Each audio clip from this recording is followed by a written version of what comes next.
வந்து இத ஃபுல்லா பண்ணேன். அடியில அடிச்சா பெயிண்ட் தீந்து போயிடுமேன்னு இன்னொரு ஒட்டிக்கு அடியில அடிக்காம நான் வச்சிருக்கேன்.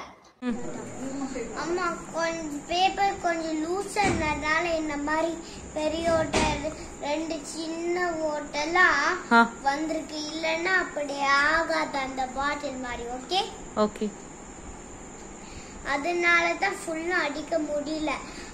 அதனால நன்னா இருக்காதே சொல்லிட்டு நான் கவர் பண்ணிருக்கேன். அதுக்கு டைம் இல்ல சொல்லி இங்க கவர் பண்ணாம வச்சிருக்கேன்.